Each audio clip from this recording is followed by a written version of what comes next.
이분의 아버지가 겁나 유명해요. 바로 정약용입니다.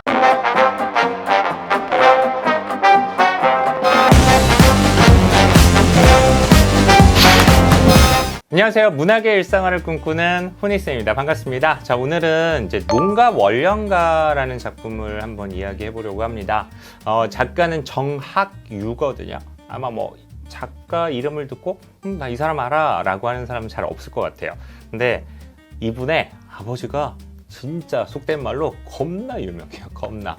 정조의 총애를 받았던 분이죠. 바로 정약용입니다. 정약용의 둘째 아들로 유명하신 분이 바로 이 정학유라는 바로 작가고요. 제목이 농가 월령가니까 월령체 가사라고 보시면 될 것 같아요. 월령체라는 건 12개월을 노래했다라고 생각하시면 되거든요. 1월부터 12월까지. 근데 제목이 농가니까 농사를 짓는 집 아니겠어요? 그래서 농가의 12달에 대한 이야기다 이렇게 보신다면 우리가 좀 길지만 이걸 전부 다 막 모든 어휘를 다 외워가면서 공부할 필요는 없으니까 좀 편하게 생각하면서 읽어봤으면 좋겠습니다. 자, 평가원에서는 이미 한 차례 출제는 됐었던 적이 있죠. 2016학년도 6월 모평에서 정학유의 농가 월령가가 제시돼 있었는데 그때는 이제 4월령이 나왔었고요. 지금 수완에 나온 건 이제 정월령입니다. 정월령. 그러니까 1월에 대한 이야기다. 이렇게 보시면 되겠습니다. 자, 그러면 핵심 포인트를 먼저 말씀을 드리고요. 우리가 어떤 맥락에서 이 글을 읽어야 되는지, 읽어야 하는지를 말씀드릴게요. 자, 첫 번째는요. 작가가 정학유라고 이야기했잖아요. 실제 농사꾼은 아닌 거예요. 사대부잖아요. 그래서 사대부 입장에서 농사일에 임하는 태도를 권계하고 있는 거죠. 그러니까 뭐 사대부 입장에서 농민들한테 너네 이렇게 해야 돼 라고 하는 그런 목소리를 갖고 있다라는 거고요. 자, 두 번째는 12달의 순서에 따라서 노래한 월령체거든요. 그래서 각 장이 이런 순서로 이루어져 있어요. 절기를 나타내고요. 그 다음에 감상, 그 다음에 세 번째가 농사일, 그 다음에 네 번째가 그 절기에 있는 세시풍속에 대한 이야기요. 세시풍속, 뭐 정월에는 뭘 하고 2월에는 뭘 하고 이런 세시풍속들이 좀 있겠죠. 그래서 그것들의 순으로 동일한 구성 방식을 취하고 있습니다. 그 다음에 이제 세 번째가 농가 월령가에서 당연히 자연은요 완상의 대상은 아니에요. 완상이라는 말은 우리가 고전을 공부하는 데서 꼭 기억해야 할 단어거든요. 그래서 일부러 써놓은 건데 완자가 놀 완자예요. 즐길 완자. 그래서 우리가 완자 들어간 제일 유명한 게 뭐예요? 라고 하면 우리가 팬시점, 완구점이라고 하죠. 그래서 완구가 결국 노는 도구를 파는 곳이다. 그러니까 장난감 파는 곳이에요. 이렇게 생각하면 되거든요. 그러니까 완상은 보고 즐긴다. 이렇게 생각하시면 돼요. 그래서 반드시 알아둬야 할 단어인데, 자, 자연이 그러니까 완상의 대상이 아니에요. 보고 즐기는 대상이 아니라 바로 보다 노동의 현장이라는 거죠. 그리고 생활 현장이다. 이렇게 보시면 되겠습니다. 자, 그러면 우리 수안에 있는 일부분을 한번 살펴보도록 할게요. 자, 처음 이렇게 시작하죠. 정월은 맹춘이라. 자, 맹춘은요, 초봄을 말하는 거예요. 봄이 3개월이 있잖아요. 그래서 맹춘은 초봄을 나타냅니다. 그래서 정월은 맹춘이라 입춘, 우수, 절기로다. 정말 맞죠? 절기를 나타내고 있잖아요. 입춘과 우수라는 절기를 갖고 있다는 거예요, 정월에. 자, 산중 간악에라고 했는데 간악은 골짜기예요. 그러니까 산속 골짜기에 빙설이 남았어. 빙설은 얼음과 눈이겠네요. 자, 빙설은 남았으나 평교 광야의 넓은 들판과 들녘과 벌판에는 운물이 변하도다. 운물은 구름 운자에다가 사물 물자를 썼지만 여기서 이제 경치라고 보시면 되겠죠. 경치가 변하기 시작한다 이거죠.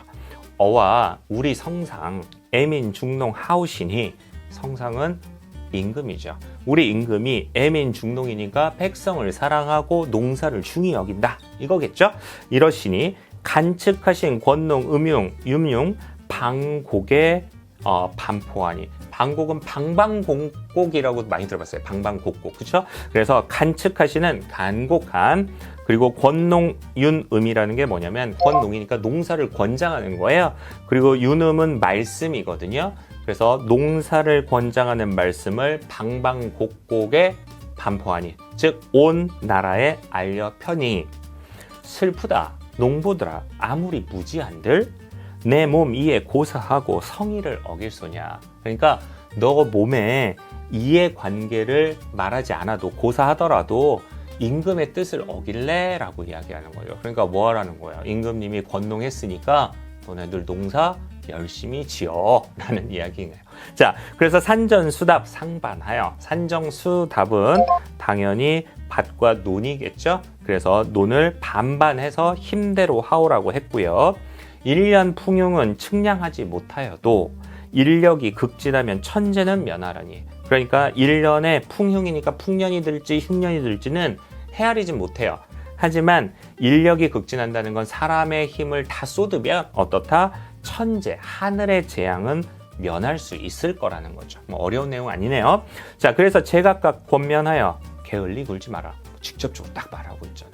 게을리 굴지 마 라고 하면서 말을 했고요. 명령형으로 1년 지게 제춘하니 범사를 미리 하라. 1년 지게니까 1년의 계획이에요.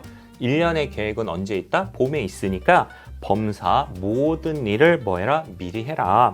자, 그러면 이제 무슨 일을 해야 되는지를 나타낼 거 아니에요. 아까 우리 핵심 포인트에서 농사 일에 대해서 말할 거라고 했잖아요. 봄에 만일 실시하면 종년 일이 낭패되네. 봄에 만일 때를 놓치면 그의 일이 다 낭패가 된다 이거예요. 농기를 다스리고 농우를 살펴 먹여 라고 이야기했으니까 뭐 농기는 농사에 쓰는 기구겠죠. 그래서 농사에 쓰는 기구를 다스리고 농사에 쓸 소를 살펴 먹여라 뭐 이런 이야기겠네요. 재거름 재어놓고 한편으로 실어내니 보리밭에 오줌 치기 작년보다 힘써 하라 라고 했어요. 보리밭에 오줌 주기를 작년보다는 더 열심히 하라 라고 돼 있어요. 그리고 중약하고요. 이제 세시풍속 조금만 볼게요. 자, 정조에 세배를 해요.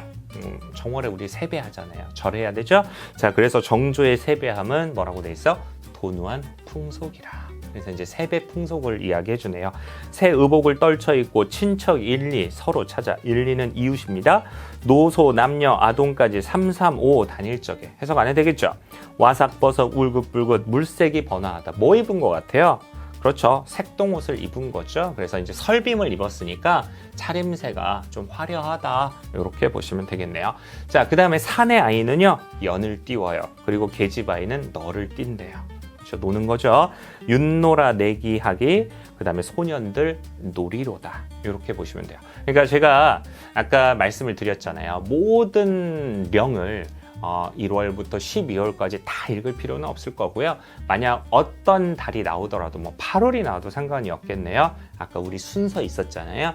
거기에 초점을 맞추면서 이런 게 나왔네 라고 보면 되지, 내가 혹시나 모르는 세시풍속이 있거나 아니면 내가 처음 보는 절기가 있다고 두려워할 필요 전혀 없다라는 거. 알겠죠? 자, 제목 뭐라고요? 농가 월령가. 누가 썼어요? 정학규, 바로 정약용의 둘째 아들. 이렇게 보시면 되겠습니다. 자, 오늘 여기서 인사드리고요. 다음 시간에 또 만나 뵙도록 할게요. 안녕.